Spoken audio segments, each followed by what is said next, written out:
Dear viewers, आज का lecture बहुत ख़ास होने वाला है। अगर आप कोरल ड्रा में कुछ नया सीखना चाहते हैं तो ये लेक्चर आपके लिए है, क्योंकि इस लेक्चर में हम बात करेंगे 3D पॉप आउट इफ़ेक्ट के बारे में कि 3D पॉप आउट इफ़ेक्ट आप किस तरह से क्रिएट कर सकते हैं, वो भी कोरल ड्रा में। फोटोशॉप में तो आपने कई बार इसको डिज़ाइन करते हुए देखा होगा, मगर आज हम बात करेंगे कोरल ड्रा के अंदर इसको हम किस तरह से डिज़ाइन कर सकते हैं। तो सबसे पहला काम क्या करते हैं, एक न्यू फाइल हम यहाँ पे क्रिएट करते हैं। आपने फाइल पे आना है, न्यू पे क्लिक करेंगे और उसके बाद फाइल को यहाँ पे नाम दे देते हैं। जिस तरह मैंने यहाँ पे नाम दे दिया 3D पॉप आउट इफेक्ट कर लेते हैं। फिर उसके बाद आपने यहाँ पे आपने जो साइज़ आपने देना है वो पिक्सल्स के अंदर आपने देना है। और यहाँ पे जो साइज़ मैं दर्ज करने जा रहा हूँ वो 1280 बाय 720 का मैं यहाँ पे साइज़ दर्ज कर रहा हूँ। रेजोल्यूशन 300 आप रखेंगे यहाँ पे, और जैसे ओके क्लिक करेंगे तो आपको एक साइज़ यहाँ पे मिल जाएगा। फिर उसके बाद आपने पिक्चर्स को डाउनलोड करना है। मैंने यहाँ पे दो पिक्चर्स ली हुई हैं, एक मैंने AnyRGB.com से ली हुई है, यहाँ मैंने मोबाइल लिखा था, उसके बाद मैंने यहाँ पे इस तरह से पिक्चर को डाउनलोड किया हुआ है। और दूसरी पिक्चर मैंने यहाँ पे पिक्सल से ली थी, यहाँ मैंने ट्रैक मैंने यहाँ पे लिखा हुआ था, और ये वाली पिक्चर मैंने डाउनलोड की हुई है। अब इन दोनों पिक्चर को मिलाकर फिर हम ये वाला इफेक्ट आज बनाएंगे। तो इसके लिए हमने क्या करना है, सबसे पहले देखें साइज़ हम दे चुके हैं। फिर उसके बाद पेज के ऊपर राइट क्लिक करना है आपने, इम्पोर्ट पे हम आएंगे। इंपोर्ट पे क्लिक करने के बाद आपने पिक्चर सेलेक्ट करनी है, सबसे पहले मोबाइल की, फिर उसके बाद वो पिक्चर सेलेक्ट करें जिसको आपने इसके अंदर एडजस्ट करना है। शिफ्ट के साथ या कंट्रोल के साथ दोनों पिक्चर्स को मैंने सेलेक्ट कर लिया। इंपोर्ट पे क्लिक करते हैं और फिर यहाँ पे क्लिक करते हुए आपने इस तरह से पिक्चर को और मोबाइल की पिक्चर को आपने ऐड करना है। फिर उसके बाद यहाँ पे क्लिक करते हैं, इसकी आपने एक कॉपी क्रिएट कर लेनी है। हम यहाँ पे क्लिक करते हैं, कंट्रोल के साथ आपने इसकी एक कॉपी बनाकर अलग से रख लीजिए पिक्चर्स की, इस तरह से।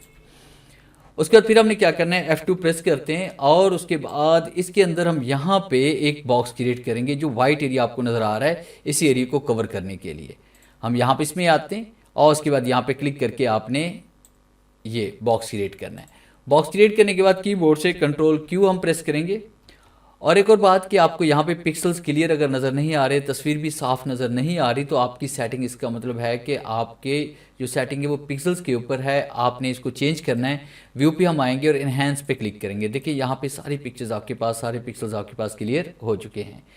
तो यहाँ पे बॉक्स के ऊपर हमने Ctrl+Q प्रेस करना है। क्लिक करने के बाद डबल क्लिक करते हैं और यहाँ पे क्लिक करके आपने जो स्क्रीन का एरिया है उसको आपने इस तरह से करना है।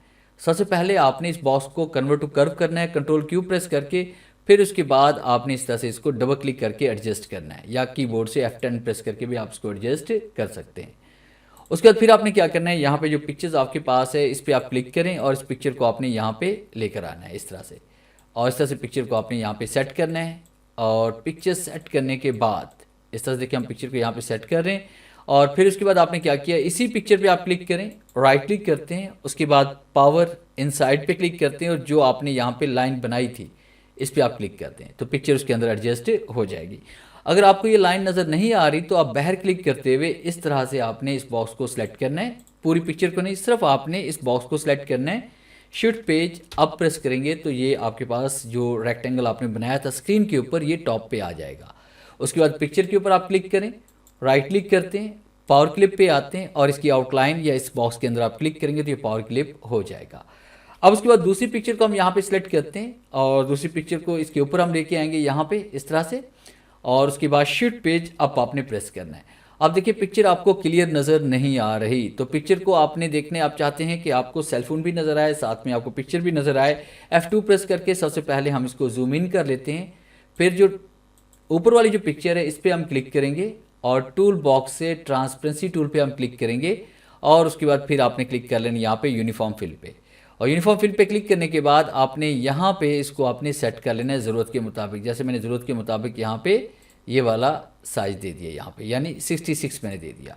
F2 प्रेस करते हैं, जूम इन करते हैं और उसके बाद इस पिक्चर को इसके मुताबिक आपने यहाँ पे सेट करना है। ये देखें इस तरह से, ये अब आपके पास देखिए ये पिक्चर यहाँ पे बिल्कुल एडजस्ट हो चुकी है। उसके बाद फिर हमने क्या करना है कि यहाँ पे हम इसमें आएंगे और उसके बाद फिर आपने ट्रांसपेरेंसी पे क्लिक करना है और उसके बाद यहाँ पे रिमूव ट्रांसपेरेंसी पे आपने क्लिक कर लेना है तो आपके पास ये रिमूव हो जाएगी। अब उसके बाद फिर हमने क्या करना है कि यहाँ पे हमने इस पिक्चर को सिलेक्ट करना है, जितनी हिस्से को हम यहाँ पे स्क्रीन पे दिखाना चाहते हैं पॉप आउट के लिए।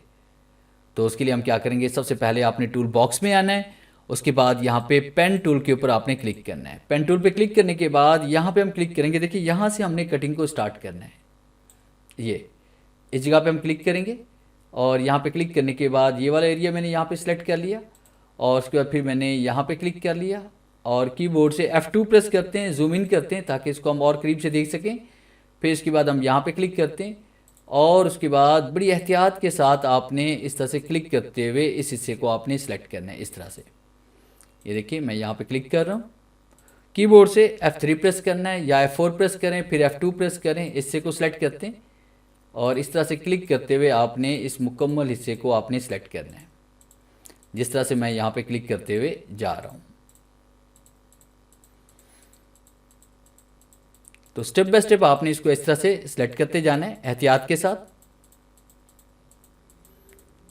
और ये सारा हिस्सा आपने इस तरह से सिलेक्ट करना है।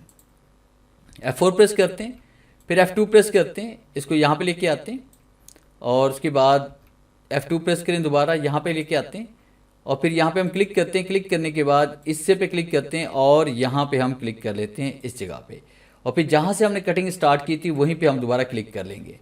फिर इसके बाद आपने पिक टूल पे क्लिक करना है, कीबोर्ड से F4 प्रेस करेंगे।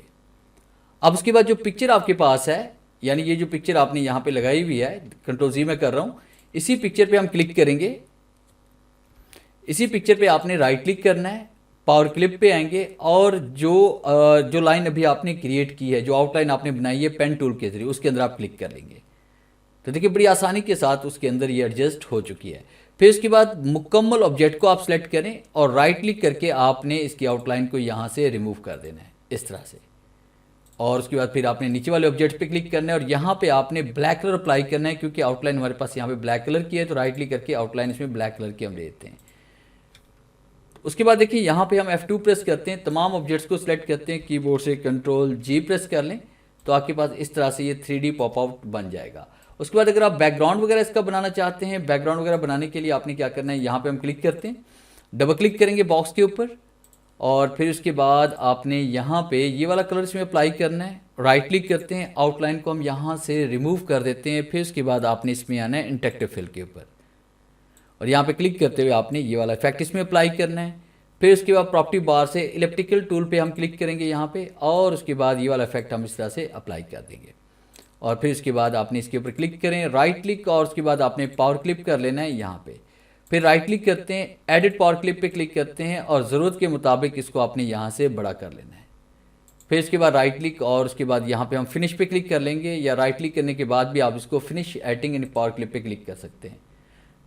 तो ये था मेरा आज का लेक्चर जिसे मैंने आपको पढ़ाया कि आप किस तरह से 3D pop out effect create कर सकते हैं, वो भी कोरल ड्रा के अंदर। उम्मीद है आज के इस लेक्चर में ज़रूर कुछ नया सीखने को मिला होगा। वीडियो अच्छी लगी है तो इसे लाइक कीजिए और अपने दोस्तों के साथ शेयर कीजिए। मिलते हैं हम नेक्स्ट लेक्चर में, तब तक के लिए गुड बाय।